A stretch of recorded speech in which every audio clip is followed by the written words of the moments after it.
Nabi Khidir sebelum Nabi Muhammad beliau nabi statusnya, tapi setelah muncul lahir Nabi Muhammad SAW, ahli kasyaf memandangnya sebagai sahabat dan umat, meskipun dulu beliau seorang nabi, statusnya sebagai umat.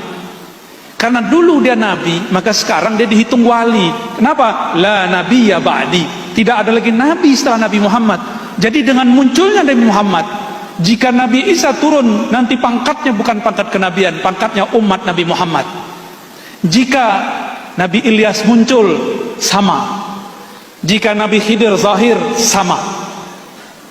Dia nabi, tapi pangkatnya lagi nggak dipakai, bajunya disimpan. Kenapa? La nabiyya ba'di, tidak ada nabi lagi setelah Nabi Muhammad sallallahu alaihi wasallam. Oleh karena itu, ketika Imam Qushairi, pengarang kitab Ar-Risalah Qushairiyah, mengatakan Khidir bukan nabi, dia benar.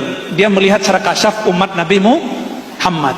Jika imam yang lain mengatakan beliau seorang nabi, yaitu Imam Nawawi, maka itu juga benar, karena memandang sebelumnya. Dan berbahaya loh kalau Nabi Khidir tidak disebut nabi. Berarti Nabi Musa belajar ilmu ma'rifat kepada wali.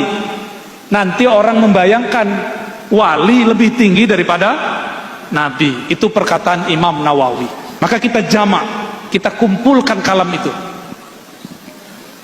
Itu musyahadatul af'al, terjadi antara Nabi Musa dan Nabi Khidir. Apa adabnya? Ingat, ada adabnya. Orang yang sampai di makom ini adabnya tambah tinggi kepada Allah. Ketika Nabi Khidir ditanya, kenapa engkau bunuh anak kecil? Kenapa engkau rusak kapal? Nabi Khidir nggak bilang ini perintah Allah. Nggak. Dia cuma mengatakan apa? Itu bukan amri. Tidak menisbatkan langsung kepada Allah, juga tidak mengatakan dirinya. Itulah adab seorang arif billah yang kenal kepada Allah. Maka orang berhakikat, kalau dia beradab disebut arif, al-arif billah.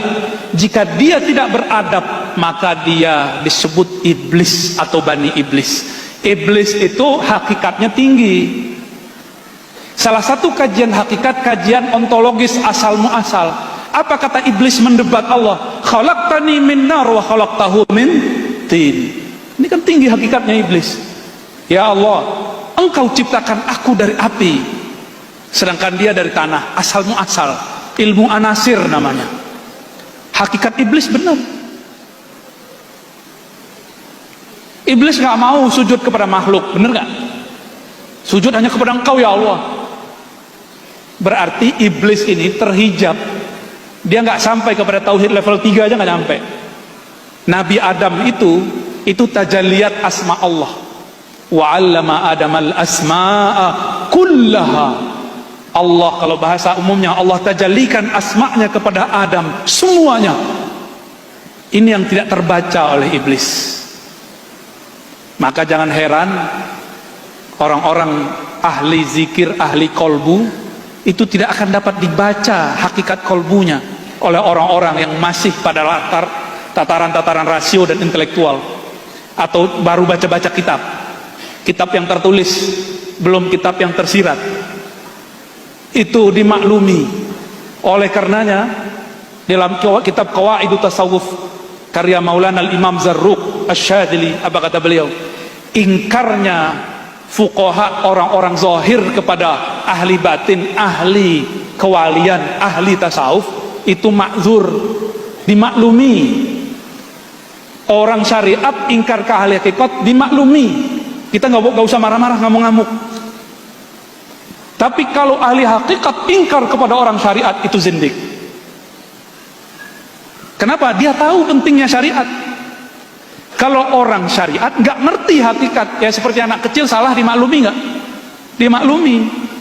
Makanya slogannya dari dulu gitu. Mohon maaf nih kalau para kiai ada yang ngomong begitu. Benerin aja syariat ente, tar dapat hakikatnya. Kita sempurnakan kalam ini. Benerin syariatmu dengan hakikat. Itu yang bener, yang pas, insya Allah. Karena tidak ada namanya tanaqud baina syariah wal haqiqah. Disinilah pentingnya adab. Sayyidina Al-Khadir Balia ibn Mulkan Abul Abbas alaihi salam tidak menyalahkan Allah. Dia cuma menafikan itu darinya, lalu menakirohkan, tidak menyebutkan sumber siapa yang nyuruh. Kalau Nabi Musa faham, Nabi Musa tidak akan protes. Ternyata Nabi Musa mulai faham. Karena Nabi Musa Allah berikan kepadanya tajalliyat zahir, Nabi Khidir Allah berikan kepadanya tajalliyat batin. Ini sama-sama nama Allah, ini zahir, ini batin. Sama-sama diuji.